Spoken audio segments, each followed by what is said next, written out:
Okay, Uncle Mark here again to talk about spirituality. First up, what the fuck is it? Nobody knows, okay? It's a very, very confused term. So Ken Wilber, who is probably America's greatest living philosopher, he's a guy who did a theory of everything for those who want to geek out. I'll just straighten myself up here. Ken Wilber, I think, gave 7 definitions, and it's really interesting to look at what it means.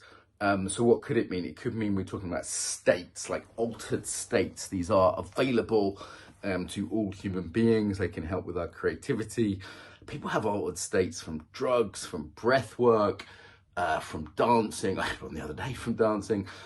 You might have them accidentally through sex, through sports. A lot of sports people have them.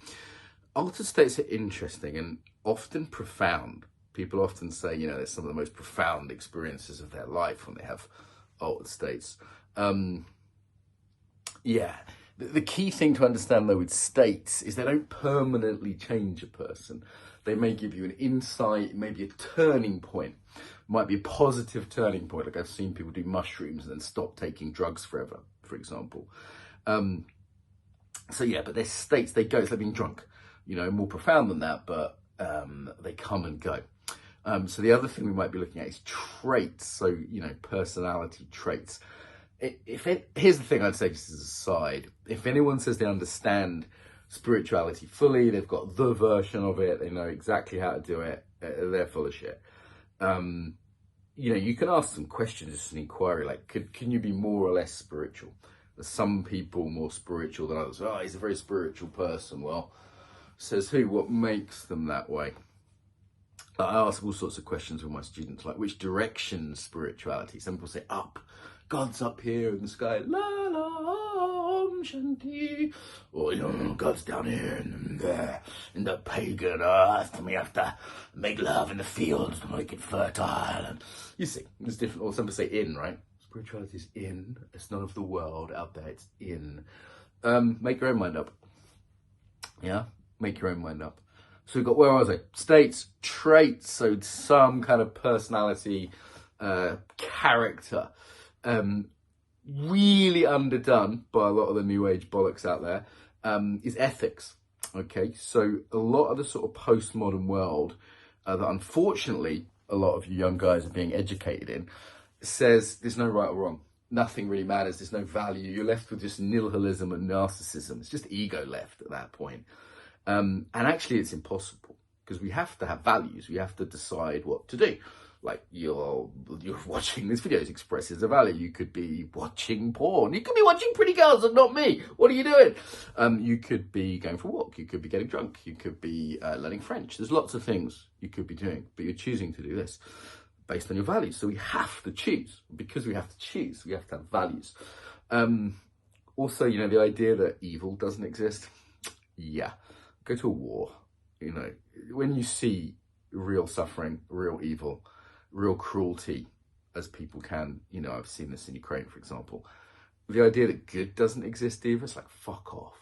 This is an intuitive idea. Like some of my hippie friends say, no right, no wrong. I'm like, really? It's just going to take a baby and put it on a spike? Yeah, Eddie Izzard example. You kids today, go learn a bit about Izzy Izzard back in the day. Of course there's a right one. So ethics, we need some code for this. And of course in the past it was simple. People were told, you know, you're a Christian, you're a Muslim, depending on you're a Jew, whatever, depending on where you were born, basically, who your parents happened to be. And you were told, these are the commandments, these are the rules. That's valid, you know, if you follow a faith. I think for a lot of us today, though, we feel, I often hear, spiritual but not religious. So for us, it's a bit trickier, for those of us in those situations. Now we can commit to a faith, we can commit to a set of values. I think there's real benefit in that. What you'll find today when you start, you know, a lot of people, I mean, we're all interested in spirituality if we define it as, you know, talking about ultimate meaning and value. If we define it that way, just as a placeholder, it's not the way, but it's a way. As soon as we say that, of course, we're all interested in that. We're all interested in the ultimate. We're all interested in states of oneness or states of deep flow.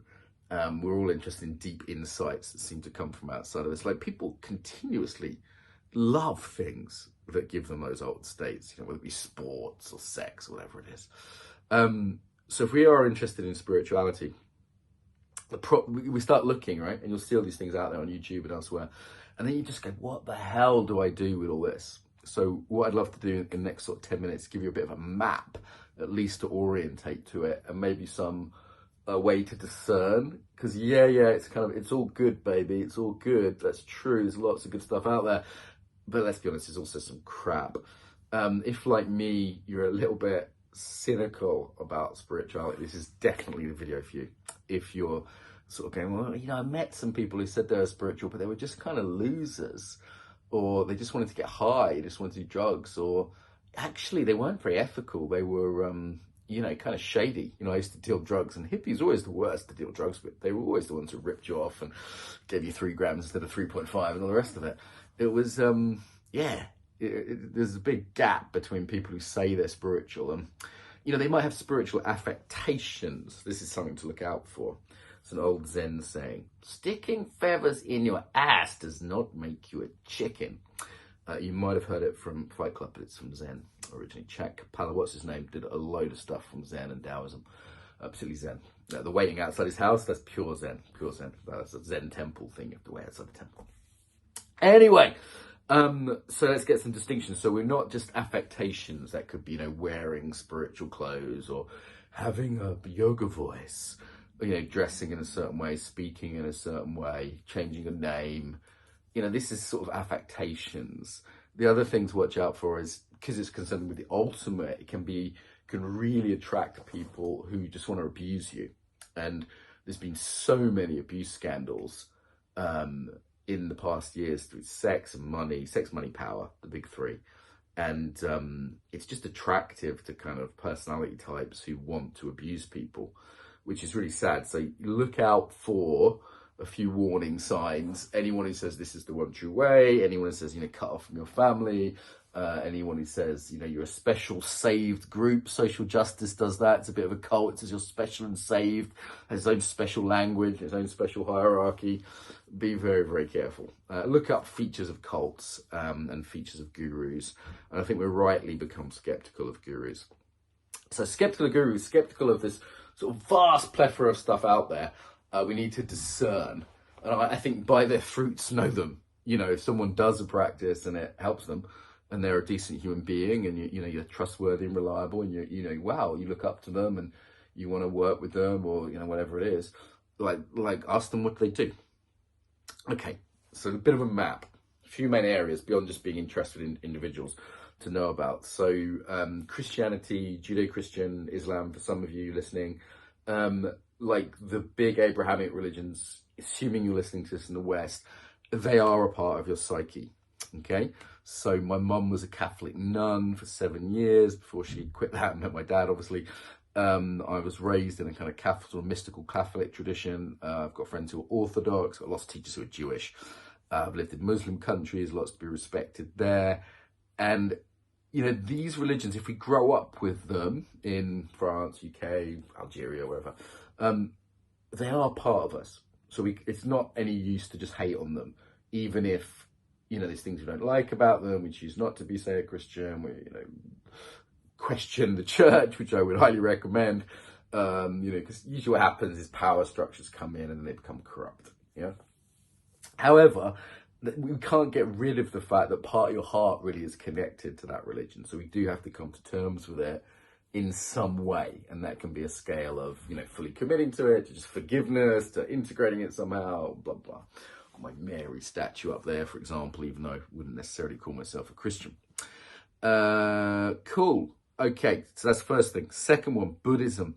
To a lesser extent, Hinduism, Jainism, but Buddhism has had a massive influence on spirituality.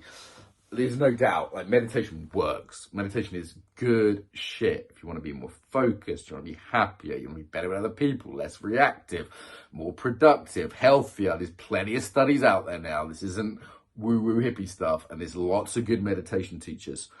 However, there's also lots of bad ones. There are also meditation teachers to suit different types of people. So, for example, Shinzen Young, I think is sort of very geeky, very guy-friendly. He's a good one. Miles Kessler is a friend of mine. Israel is a good one. You've got to shop around a bit and find a teacher who suits you. You might find a lot of sort of softly spoken baby boomers from California. It doesn't fucking suit me. You know, like I got into what's called the Dharma Punks movement, as people I'd recommend within that, who, you know, gave it a different feel, gave it a different edge. But I mean, for me, meditation, going on retreat, this has had a profound impact on my life, and it's the daily practice I always do. For me now, not meditating, like not showering or something, you know, it's just gross. So, yeah, I don't believe me. The nice thing about meditation, try it. Try it for a week. It's going to be hard at first. You don't have to empty your mind. Look at the videos we've got on it. Yeah, it is a discipline, and it is doing something hard in our ADHD world. But it's well worth it. It's well worth it. So look into Buddhism, look into meditation, you know, not just this watered down mook mindfulness shit, but look at the real deal. You'll find Zen traditions, Tibetan traditions. There's all these traditions with different names. Theravadas, the sort of fairly logical, straight down the middle one that I tend to follow. Lots of great stuff out there on that, including for free. It's a nice thing about that practice. Okay, Christianity, Abrahamic, meditation, Buddhism. You know, sometimes that gets corrupted in kind of new age stuff, which I'd stay away from. I'd stay away from anything which says you can manifest your reality, the secret, love and light. You know, it's really just denying. It's what's called a spiritual bypass. Yeah, we're trying to get away from our emotions and the stuff of life that we're in. You know, we're not monks. Therapy. So therapy, particularly trauma work, I think it's a huge one in terms of exploring spirituality, and it can really enrich spirituality. It can energize it. You know, it's a different thing. You could meditate all day long and not address your trauma.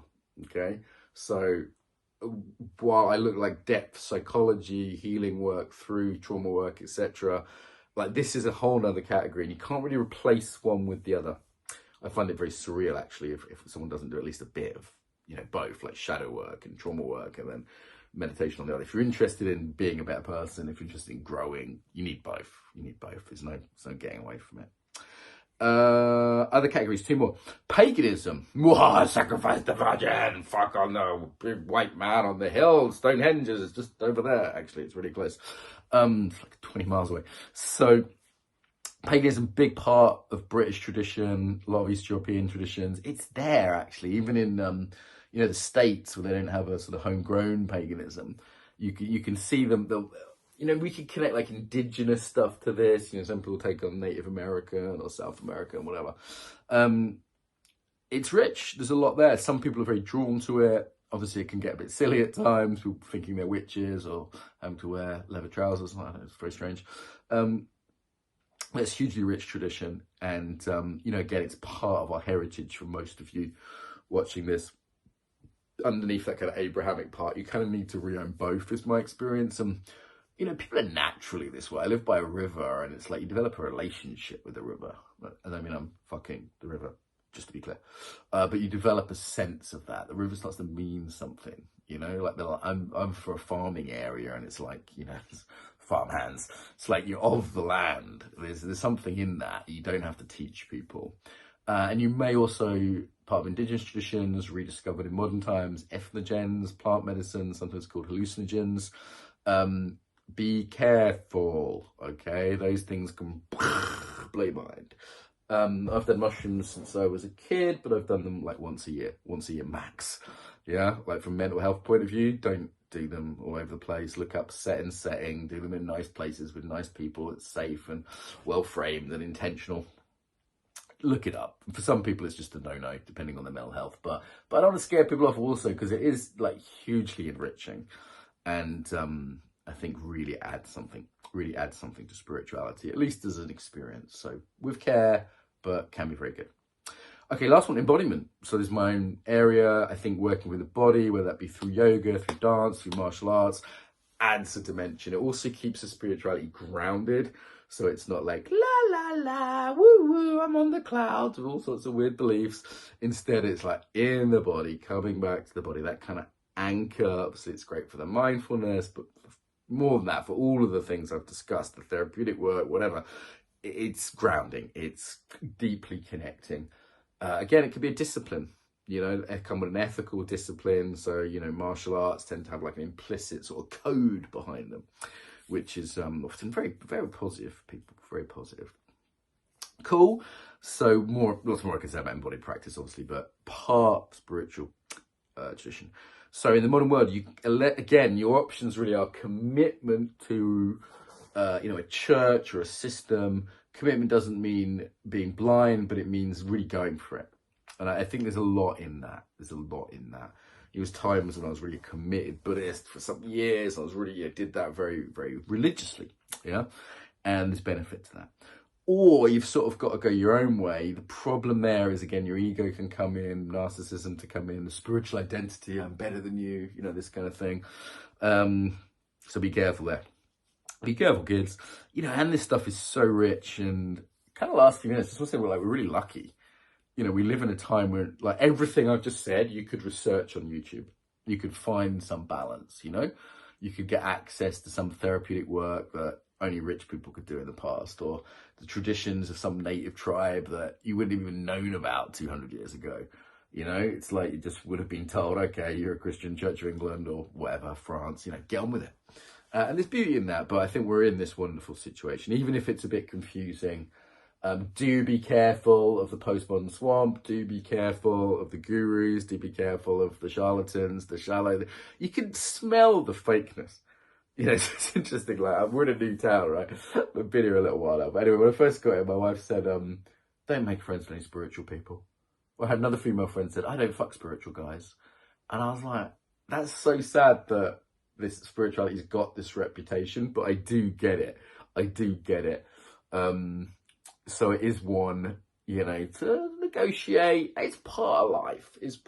For me, it's bizarre if people haven't gone on a tried a meditation retreat or, in the right context, tried ethnogens. For me, it's bizarre. It's like, why not? It's part of life. And I think an increasingly accepted one. And it enriches life. It enriches whatever you do. And it's interesting, when you dig below the surface, a lot of successful guys who've made a lot of money in business or done well in different fields, often they're very spiritual people. You like in a war zone. There's the same thing. There's no atheist in a foxhole. They say there's some truth to that. So when you're really hit with the hard things in life, where it's losing your parents, or illness, or war, it's like you need something. It's part of humanity, and the beauty of the modern world is the freedom we have, but that's also the problem. So I hope this video helps a little bit. There's a little bit on spirituality there. Some of the other videos have got some specifics on meditation and things like that. Now, join my cult. My sandals need washing. See you later.